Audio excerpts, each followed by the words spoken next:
सत्य धर्म, धर्म खऱ्या अर्थाने सत्य जीवन मार्ग असतो.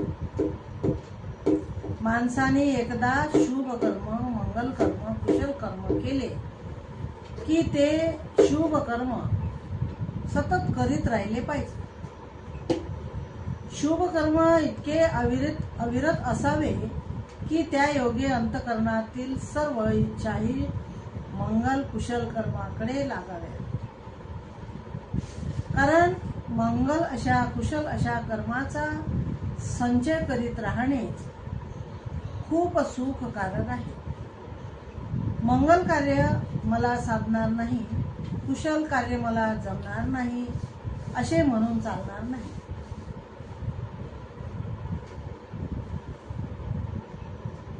मनाला लगाम लावल्यास सर्व काही होऊ शकते.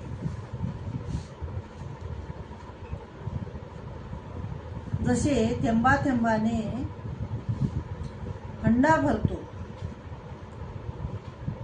तसे थोडे थोडे करून कुशल कर्म आपले हे वाढत राहते. कारण कुशल कर्म, कुशल संकल्प,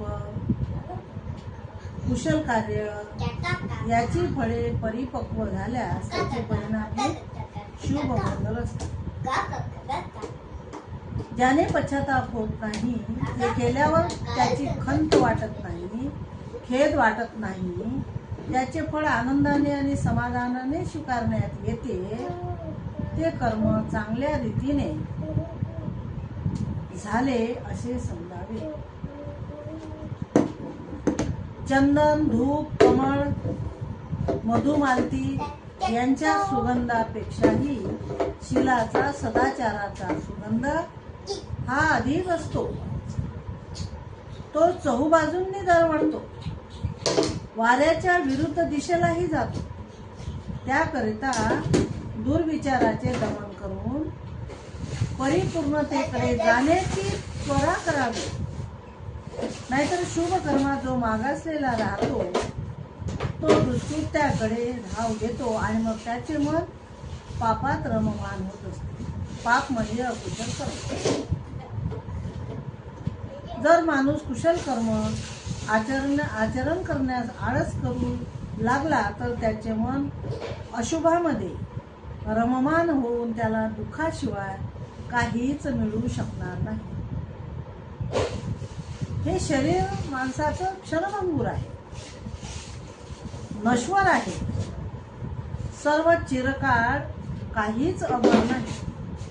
सर्व परिवर्तनशील आहे आणि परिवर्तन हा निसर्गाचा नियम.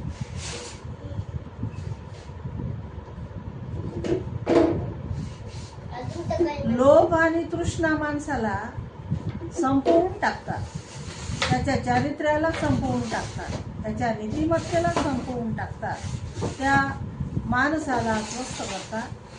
त्यांच्या आहारी न जाणे म्हणजे सत्य धर्म जीवन मार्ग आहे आणि त्या मार्गाने जाण्याचा सर्व प्राणी मात्रांनी, सर्व मानव प्राण्यांनी प्रयत्न करावा.